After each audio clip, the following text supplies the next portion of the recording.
सबसे पहले तो मैग्नेटिक मटेरियल कौन से होते हैं वो चीज आपको पता होनी चाहिए। बहुत सारे मैग्नेटिक मटेरियल होते हैं और मैग्नेटिक मटेरियल वो मटेरियल होते हैं जो मैग्नेट से अट्रैक्ट होते हैं।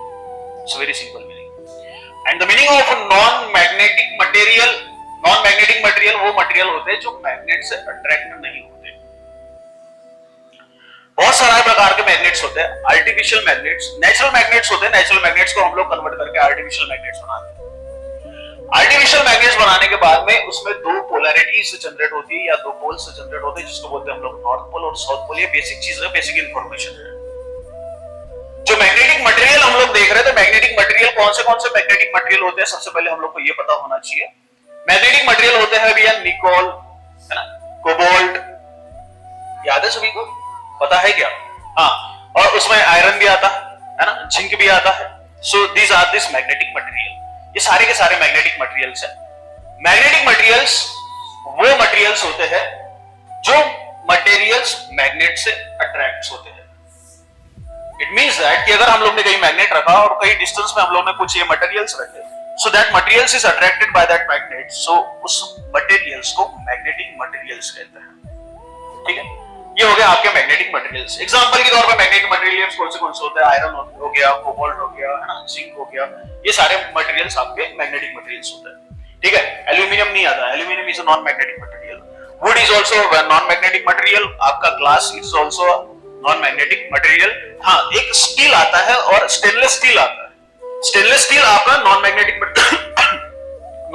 मटेरियल में आता है, while steel is a magnetic material. ठीक है, ये कौन से मैग्नेटिक मटेरियल्स है और कौन से मैग्नेटिक मटेरियल्स नहीं है, ये आपको पता होना चाहिए। ठीक है, एक बार फिर से रिकॉल करा देता हूं, what are the magnetic materials. Magnetic materials क्या होता है? एक ऐसे मटेरियल्स जो मैग्नेट से अट्रैक्ट होते हैं, ऐसे को मैग्नेटिक मटेरियल्स कहते हैं। और ऐसे मटेरियल जो मैग्नेट से अट्रैक्ट नहीं होते, उसको नॉन मैग्नेटिक मटेरियल्स कहते हैं। और मैग्नेटिक मटेरियल्स में एग्जांपल कौन से आते हैं? आयरन हो गया आपका, है ना, स्टील हो गया, है ना, जिंक हो गया। ठीक है, और ये सारे के सारे आपके मैग्नेटिक मटेरियल्स में आता है। नॉन मैग्नेटिक मटेरियल्स में एक ऐसे मटेरियल जो मैग्नेट से अट्रैक्ट नहीं होते, उसमें एल्यूमिनियम हो गया, आपका वुड हो गया, वुड हो गया, ग्लास हो गया। So these are this and stainless steel also a non magnetic materials और etcetera and etcetera. So these are this non magnetic material. इतना तो समझ में आ गया होगा मैग्नेटिक मटेरियल क्या होता है और नॉन मैग्नेटिक मटेरियल क्या होता है। एग्जांपल के तौर पे ये भी समझ में आ गया कि कौन से एग्जांपल इसमें हम लोग लेंगे। ठीक है, चलिए, जिस समय हम लोग कोई भी मैग्नेट्स के बारे में बात करते हैं तो मैग्नेट की प्रॉपर्टीज हम लोग को समझना बहुत जरूरी हो जाता है। What are the properties of the magnet? Magnet की प्रॉपर्टीज क्या क्या होती है? मैग्नेट की प्रॉपर्टी होती है कि सबसे पहले कि भैया यहाँ कोई भी आप मैग्नेट ले लो, है ना, whatever it is a bar magnet, it is a circular magnet या कोई भी मैग्नेट हो। सो यहाँ होगा अगर नॉर्थ पोल तो यहाँ होगा आपका साउथ पोल, है ना, clear? So it has a attractive property, it has a directive property, बहुत सारी प्रॉपर्टीज इसके। it has a inductive property, it has a property of attractive as well as repulsive property, बहुत सारी इसकी properties है। ठीक है, कुछ प्रॉपर्टीज जो हमारे को पढ़नी होगी, यहाँ जो प्रॉपर्टीज हम लोग को पता होनी चाहिए, वो प्रॉपर्टीज के बारे में हम लोग डिस्कस करेंगे। ठीक है, सबसे पहली प्रॉपर्टी इसकी हम लोग देखते हैं कि भैया it has a directive property. The meaning of directive property कि अगर कोई मैग्नेट अगर आपका है तो मैग्नेट में आपके दो पोल्स तो होंगे। क्लियर? उसको पोल स्ट्रेंथ कहते हैं हम लोग इसको। यहां हम लोग वर्ड यूज करेंगे इसके लिए, that is a pole strength. So ये जो हम लोग n लिया है, so that is n is a north pole, it is called as a pole strength. इसको पोल स्ट्रेंथ कहते हैं हम लोग। This is also your pole strength, this is also your pole strength. तो कोई भी मैग्नेट जो होते हैं, सो मैग्नेट होगा तो उसमें दो पोल्स तो होंगे and that poles is called as pole strength, whether it is a north pole, whether it is a south. और नॉर्थ पोल और साउथ पोल किस चीज के हिसाब से डिसाइड होता है कि अगर कोई भी आपके पास में मैग्नेटिक नीडल है या कोई भी मैग्नेटिक बार है, उस मैग्नेटिक बार को आप फ्रीली सस्पेंडेड कर दो बाय मींस ऑफ स्ट्रिंग। अगर आप स्ट्रिंग से उसको बांध दोगे, ऐसे मान के चलिए कि आपका ये मैग्नेट है और मैग्नेट को आपने ऐसे रस्सी से बांध दिया और रस्सी से बांधने के बाद में आपने इसको हैंग कर दिया जस्ट लाइक अ पेंडुलम। ठीक है, तो जो चीज एक तरफ घूम जाएगी, एक चीज दूसरी तरफ घूम जाएगी। ठीक है, अगर हम लोग यहां से अगर डायरेक्शन की बात करें, यहां से हम लोग अगर देखें तो ये आपका ईस्ट वेस्ट नॉर्थ और ये साउथ है। ठीक है, तो जिस समय अगर कोई भी मैग्नेट आपके पास में और मैग्नेट आपने ऐसे रख दिया तो मैग्नेट का एक हिस्सा इधर की डायरेक्शन से मुड़ जाएगा और एक हिस्सा इधर की डायरेक्शन से मुड़ जाएगा। क्लियर? जो हिस्सा इधर की डायरेक्शन से मुड़ा है तो ये कौन सी डायरेक्शन है हमारी? नॉर्थ। और ये कौन सी डायरेक्शन हमारी? साउथ। तो ये डिक्लेयर हो जाएगा कि ये नॉर्थ पोल है और ये साउथ पोल है। इस तरीके से ये पोलैरिटी डिस्क्राइब होती है। इस तरीके से पोलैरिटी डिस्कवर करते हैं हम लोग कि it is a north pole and it is a south pole. It is totally depending upon the direction. कोई भी मैग्नेट्स आपके पास में है, मैग्नेट्स आप उसको फ्रीली सस्पेंड कर दो by means of string, and when it is freely suspended by means of string, after some time you see that कि वो जो मैग्नेट है वो मैग्नेट घूम जाएगा, और जिस डायरेक्शन से घूम जाएगा मतलब घूम जाएगा, और एक डायरेक्शन पे घूमने के बाद में वो फिक्स वैसी एज इट इज हो जाएगा। जिस समय वो एज इट इज हो गया तो आपको पता चलेगा कि वो कौन से डायरेक्शन से आया है, एक कौन सा डायरेक्शन से आया है। और आपको अगर आपके पास में पूरी डायरेक्शन अगर मेंशन है, जैसे ये ईस्ट हो गया है, वेस्ट, नॉर्थ और ये साउथ है, तो अगर कुछ डायरेक्शन इधर वाले इशू से आ गया तो हम लोग इसको बोलेंगे नॉर्थ पोल और इसको बोलेंगे ईस्ट पोल। तो इसको कहते हैं हम लोग directive property. Clear? So this is the first property of the magnet, that is called as directive property. बहुत सारी प्रॉपर्टीज है, जितनी हमारे काम की मैं पहले उतना समझा। This is the directive property. ठीक है? It has a attractive and it has a repulsive property. Attractive की प्रॉपर्टी होती है और रिपल्सिव की प्रॉपर्टी होती है। अट्रैक्टिव प्रॉपर्टी और रिपल्सिव प्रॉपर्टी क्या होती है कि भैया अगर इसके पास में अगर कोई दूसरा मैग्नेट अगर हम लोग ला लें तो वो मैग्नेट्स की पोलैरिटी के हिसाब से डिसाइड होगा कि वो अट्रैक्ट करेगा कि रिपल करेगा। And when there is attraction and when there is repulsion, it is totally depending upon the polarities. अगर यहां अगर नॉर्थ पोल है, इधर दूसरा मैग्नेट से दूसरा मैग्नेट का नॉर्थ पोल मैंने फिर से ला लिया, तो इसके बीच में रिपल्शन हो जाएगा। और हम लोग यहाँ ऐसा कुछ अपोजिट कर दिया तो अट्रैक्ट हो जाएगा। It has a attractive property. It also have a inductive property. The meaning of inductive property की एक ऐसी प्रॉपर्टी जो मैग्नेटिज्म को एक्वायर करे। द मीनिंग ऑफ मैग्नेटिज्म कि अगर कोई मैग्नेट हम लोग ने, अगर हमारे पास में बहुत सारे आयरन पीसेस हैं, अगर मैं बहुत सारे आयरन पीसेस लेता हूं और आयरन पीसेस के अंदर में अगर मैं मैग्नेट को डिप कर दूं, तो आप पाएंगे कि यहाँ पे जैसे ये मान लीजिए बार मैग्नेट, और ये बार मैग्नेट को मैंने बहुत सारे आयरन पीसेस यहाँ पे है और आयरन पीसेस के अंदर मैंने उसको डाल दिया, और जैसे मैं आयरन पीसेस के अंदर डाल दूंगा तो यहाँ पे बहुत सारे आयरन पीसेस यहाँ पे इसको स्टिक हो जाएंगे। ठीक है?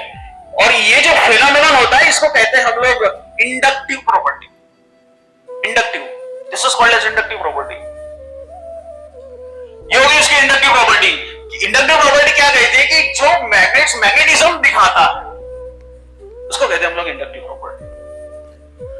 और नेक्स्ट प्रॉपर्टी होती है कि जो पोल्स आपके बनते हैं, it is poles which is produces in the bar magnet, it is not exactly at the end point. कभी आपने ऐसे मैग्नेट्स को, कभी आपने यहाँ पे मैग्नेट को, जैसे ये नॉर्थ पोल है तो आपने एग्जैक्टली या नॉर्थ पोल ऐसे डिनोट नहीं किया होगा कभी, ये नॉर्थ पोल है exactly at the end point. ये अगर साउथ पोल है तो आपने यहाँ ऐसा कुछ डिसाइड नहीं किया होगा कि ये आपका साउथ पोल है। The poles which is produced at the bar magnet, या poles which is produced at the circular magnet, so it is not exactly at the end points. वो end point से कुछ डिस्टेंस छोड़ करके pole strength बनाते हैं।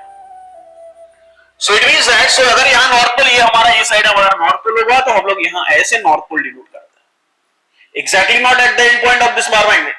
It is at some distance from this end point. And point से कुछ distance में। सिमिलरली इन दिस वे यहां पर भी this is also south pole, तो यहां पर भी ये जो साउथ पोल है आपका exactly it is not at the end point of this magnet, so it is some distance from the end points. और जो मैग्नेटिक फील्ड यहां से बनती है, जो यहां से अगर मैग्नेटिक फील्ड की हम लोग बात करें तो ये मैग्नेट है, तो मैग्नेटिक फील्ड को बड़ा ऑब्वियस बनाएगा ही। और जो मैग्नेटिक फील्ड होती है, तो आप तक अभी तक हम ये पढ़े थे कि भैया जो मैग्नेट है तो आपकी मैग्नेटिक फील्ड बनाएगा। अगर मैं यहाँ मैग्नेटिक फील्ड के बारे में बात करूं तो what is exactly magnetic field? Magnetic field is space around the magnets. Magnetic field एक स्पेस होती है which is surrounded by the magnet, और वो जो स्पेस एक्वायर होती है वो स्पेस में we feel some magnetic experience. एक मैग्नेटिज्म का एक्सपीरियंस हम लोग करते हैं, इसलिए इसको मैग्नेटिक फील्ड कहते हैं। और माइकल फैराडे ने ये मैग्नेटिक फील्ड को बहुत अच्छे से एक्सप्लेन करने के लिए मैग्नेटिक लाइन ऑफ फोर्सेस का कांसेप्ट बताया हुआ है, जो हम लोग इसके पहले भी पढ़ चुके हैं। Magnetic line of forces, magnetic field, magnetic line of forces. Magnetic field क्या चीज होती है? मैग्नेटिक फील्ड एक ऐसी field that is a space surrounded by the magnets. एक मैग्नेट से कुछ स्पेस सराउंड करती है, और वो जो स्पेस सराउंड होती है उसके अंदर मैग्नेटिज्म एक्सपीरियंस्ड होता है। And when we experience the magnetism in that space,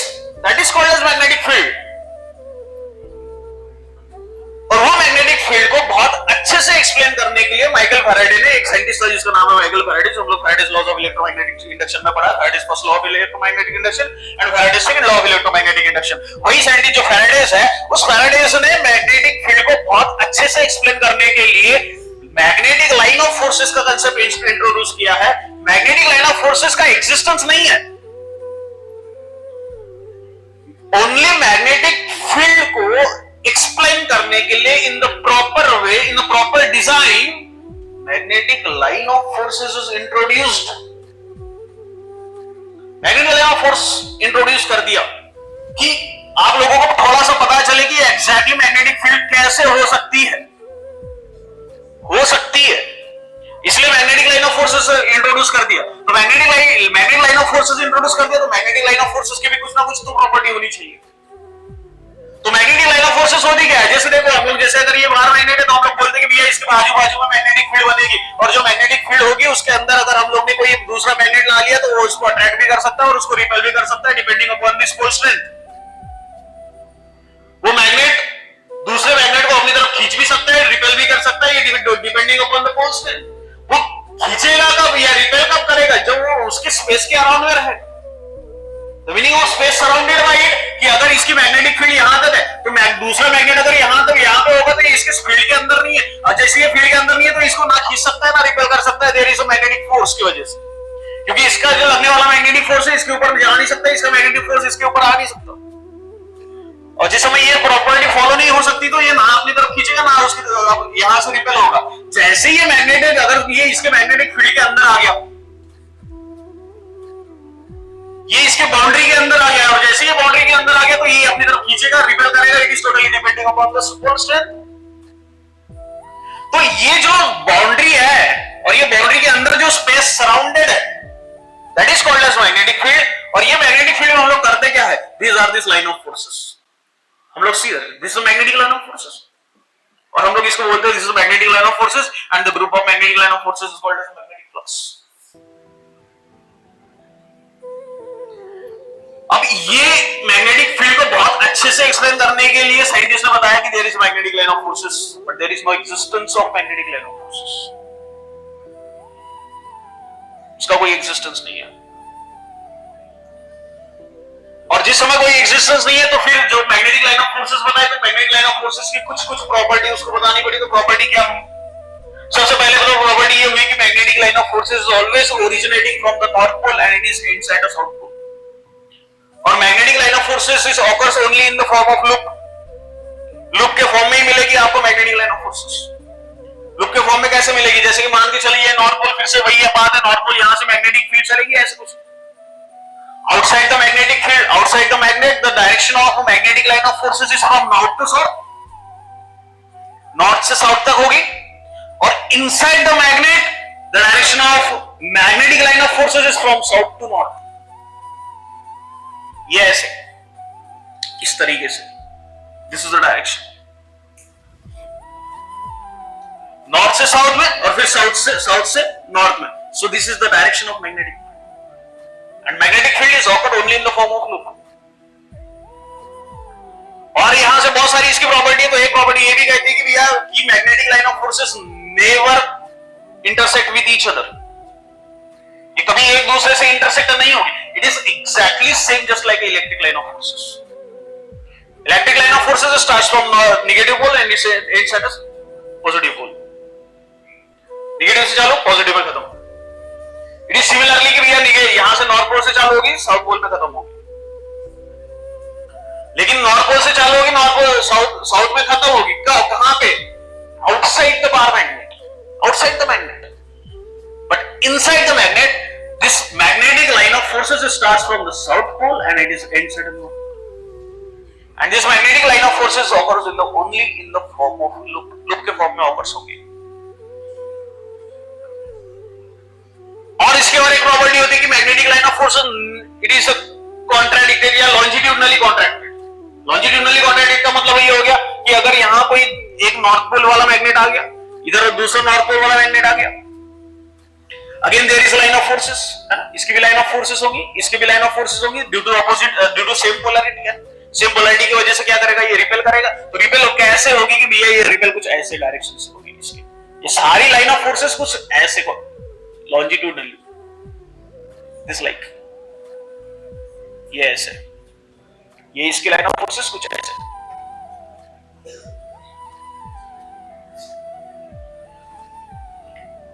So these are these magnetic line of forces, ये ऐसे कुछ रिपेल करेगा।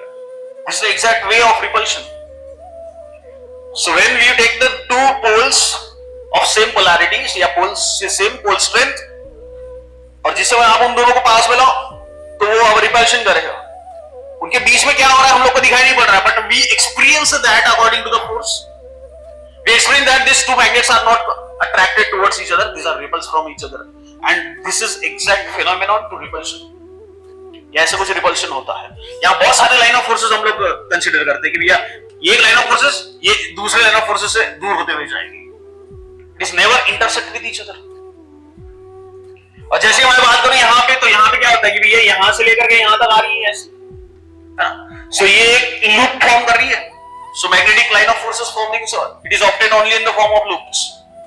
यहाँ हर एक चीज लूप के फॉर्म में आएगी, ऐसे चलते रहेगा ये ऐसे कंटिन्यूस। और जैसे मैग्नेट्स की प्रॉपर्टी है और जैसा मैग्नेट काम करता है वैसे ही हमारी अर्थ भी काम करती है।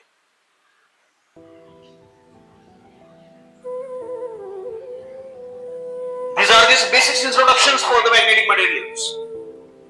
इसमें बहुत सारी चीजें, मैग्नेटिक फील्ड हम लोग ने अभी देखा, मैग्नेटिक लाइन ऑफ फोर्सेस के बारे में देखा हम लोग ने। मैग्नेटिक फील्ड क्या होती है? मैग्नेटिक फील्ड एक ऐसी स्पेस होती है मैग्नेटिक्स के अराउंड में, या अदरवाइज हम लोग इसको बोलेंगे कि when the current is flowing through the conductor, magnetic field is produces.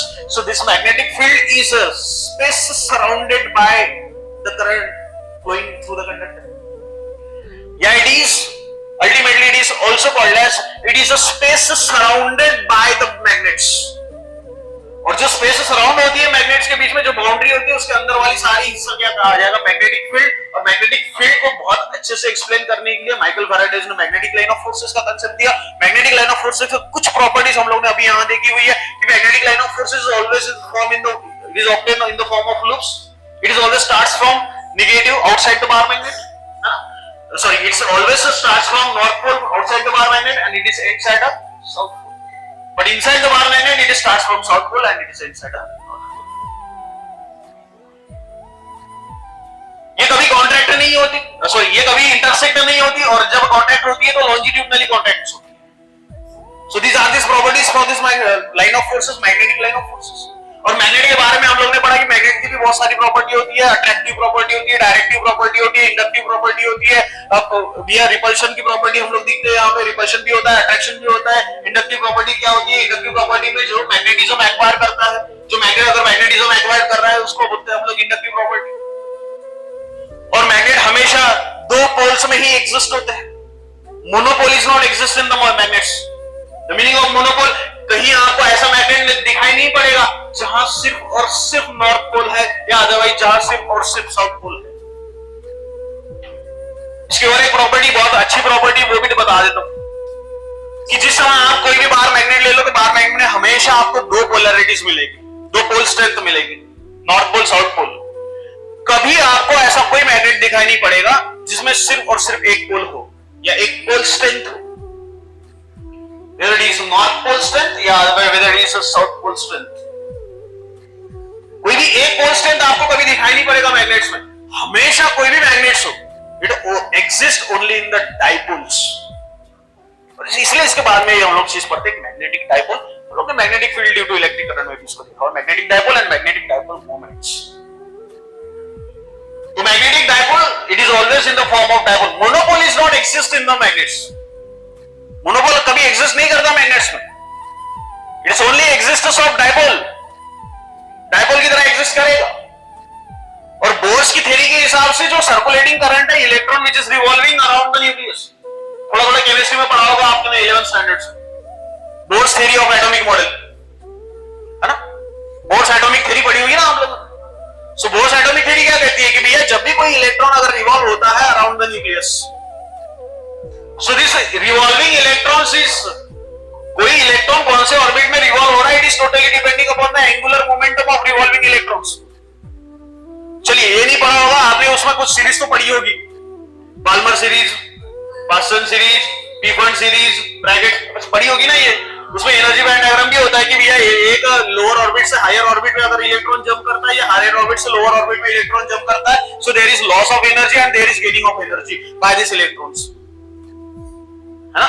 कि अगर एक ऑर्बिट को छोड़ के दूसरे ऑर्बिट में जंप करता है तो अगर it is totally depending upon कि भैया लोअर ऑर्बिट से हायर ऑर्बिट में जंप कर रहा है कि हायर ऑर्बिट से लोअर ऑर्बिट में जंप कर रहा है, इससे डिपेंड करता है कि भैया वो एनर्जी लॉस करेगा कि गेन करेगा। और कितनी एनर्जी लॉस गेन करता है वो होता है h into nu या h into f, that is hf, that is h is a Planck constant and f is a frequency।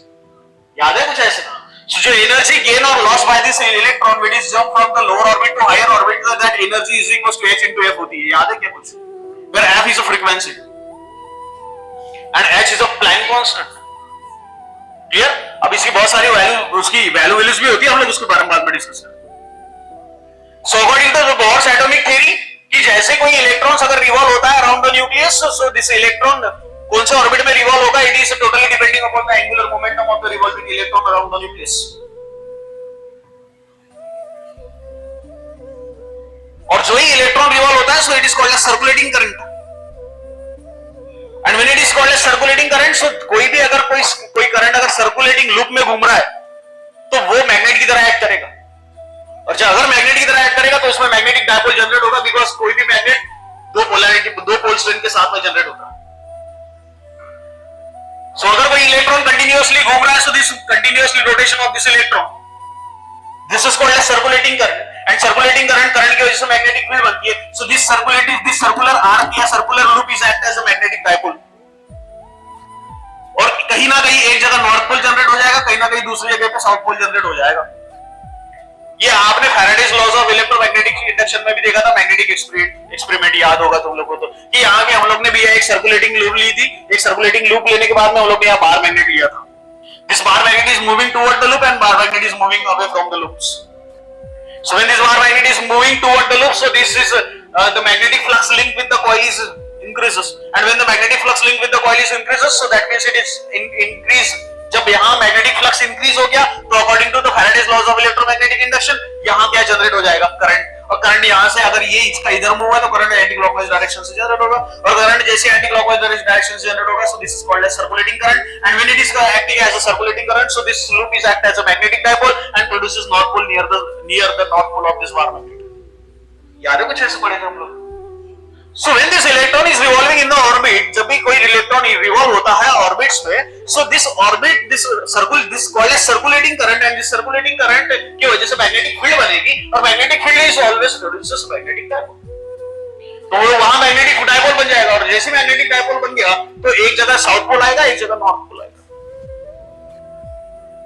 है ना। और जैसे साउथ पोल और नॉर्थ पोल आ गया, so this is called as dipole. इसको हम लोग क्या कहते हैं, हम लोग डायपोल। अगर यहां से हम लोग एक चीज यहां से फिर से समझ ले, डायपोल क्या चीज होती है, तो डायपोल क्या, dipole is what, it is exactly strength like it is exactly same like electric dipole.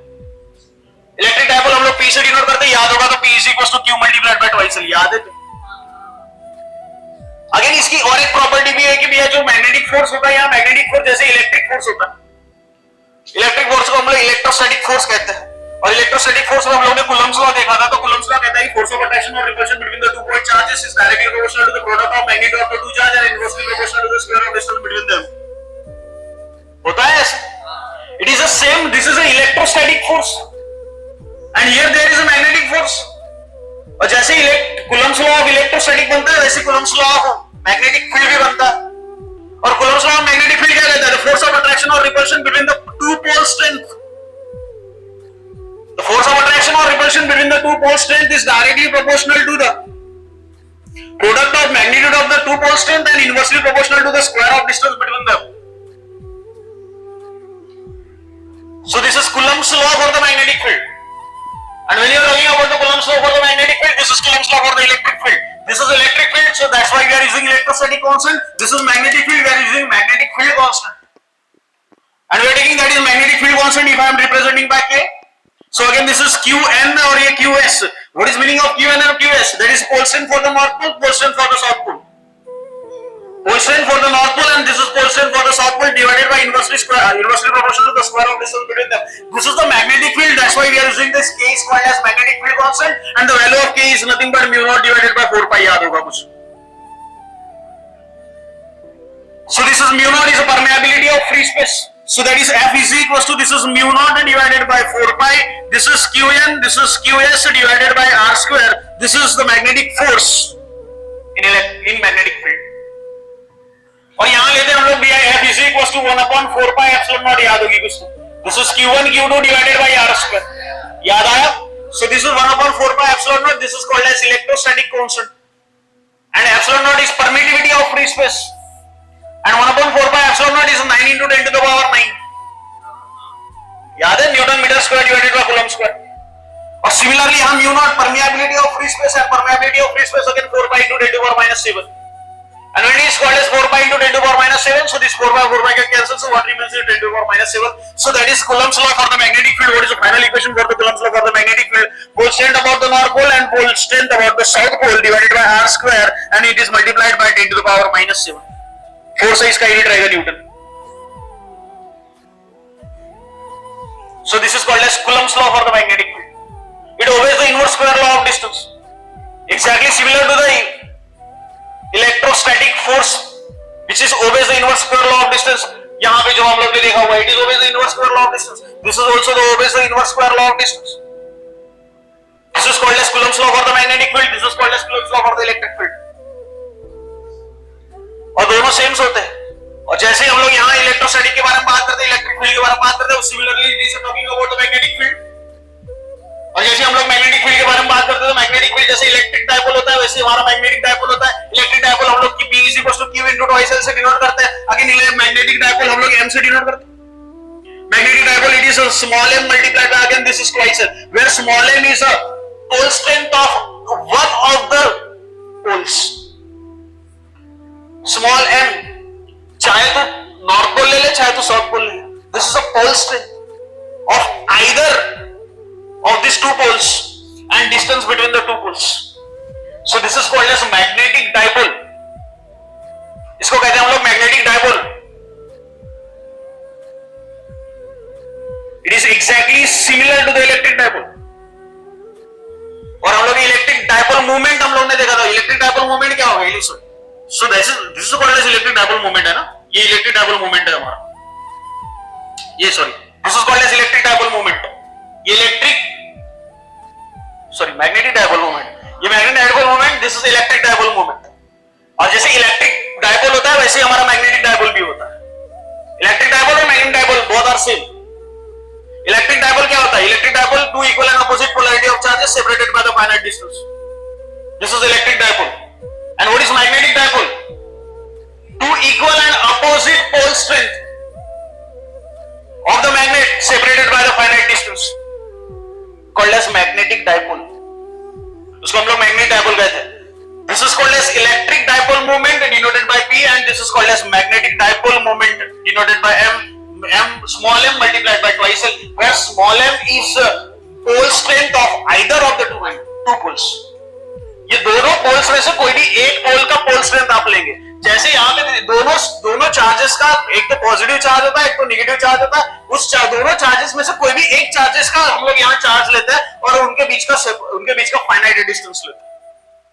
In similar, that is magnetic dipole moment, we are taking the magnetic, that is a pole strength of either of the two poles.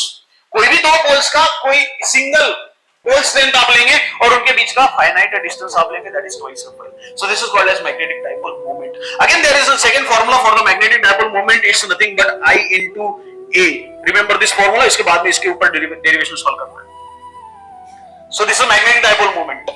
The magnetic dipole moment M into twice L, and second formula for the magnetic dipole moment, so M is equals to I into A. So this magnetic dipole moment is called as orbital magnetic dipole moment. The meaning of orbital magnetic dipole moment, जो electron which is revolving in the orbit having radius r. जो electron revolve होगा, कोई भी अगर ये orbit है मेरी, यहाँ न्यूक्लियस है, ये न्यूक्लियस और ये इनके बीच में जो रेडियस बनेगी, so this is called as radius of orbit. And the electron which is revolving in this orbit, so this is in anti-clockwise direction. अगर यहाँ anti-clockwise direction से घूम रहा है, तो ये जो magnetic dipole moment है, so this is called as orbital magnetic dipole moment. is I into A. Yeah, I into A. So this is magnetic dipole and magnetic dipole moment. What is magnetic dipole? Magnetic dipole क्या चीज होती है? It is two equal and opposite pole strength of the magnet separated by the finite distance. So that is called as magnetic dipole. And what is magnetic dipole moment? So magnetic dipole moment is the product of pole strength. Pole strength of either of the two pole and distance between the two poles. So that is called as magnetic dipole moment. And orbital magnetic dipole moment, why it is called as orbital magnetic dipole moment? Magnetic dipole moment, because when the electron is revolving in the orbit, जब electron अगर revolve हो रहा है in the orbit, so that is why it is called as orbital magnetic dipole moment. It is I into A, where I is a circulating current. ये I circulating current है. क्यों circulating current है? Because this electron moves in a circle. And when this electron moves in a circle, so it is a circulating current. And when it is act as a circulating current, so this atom is act as a magnetic dipole. ये magnet act करता है, किस तरीके से act करता है? Magnetic dipole की तरह एक्ट करता है. एंड इट प्रोड्यूसेस, कि अगर जैसे मैं को यहाँ इधर से कुछ चीजें लेनी है तो इधर हो सकता है नॉर्थ पोल प्रोड्यूस हो, and it is producer south pole. Remember this things कि when this electron is revolving around the nucleus, so it is revolution of electron, and due to this revolution of electron we call it as a circulating current. और जैसे वो circulating current हो गया तो circulating current क्या करेगा कि भैया ये circulating current, this circulating current क्या करेगा कि इसको मैग्नेटिक डायपोल की तरह एक्ट करेगा, और मैग्नेटिक डायपोल की तरह एक्ट करती है तो it produces a north pole and it produces south pole. कौन से डायरेक्शन से नॉर्थ पोल साउथ प्रोड्यूस करेगा, कौन से डायरेक्शन से साउथ पोल प्रोड्यूस करेगा, ये टोटल डिपेंड करता है कि हम लोग को किस डायरेक्शन से उसको लेना है. So this is called as magnetic dipole and magnetic dipole moment. Basic चीजें हम लोगों ने पढ़ी आज. मैग्नेट के बारे में, मैग्नेट्स की प्रॉपर्टीज के बारे में, मैग्नेटिक फील्ड के बारे में, मैग्नेटिक लाइन ऑफ फोर्सेस के बारे में, और जो एटम होता है वो एटम कैसे एक्ट करता है, मैग्नेटिक डायपोल की तरह एक्ट करता है. क्यों मैग्नेटिक डायपोल की तरह एक्ट करता है? Because this is the circulating of electrons. So this is basic information about magnetic material. ये बेसिक इंफॉर्मेशन होगी मैग्नेटिक मटेरियल्स. समझे? तो समझिए क्या? इतना लिख लेते पहले और सामने चलते अभी. लिख लो.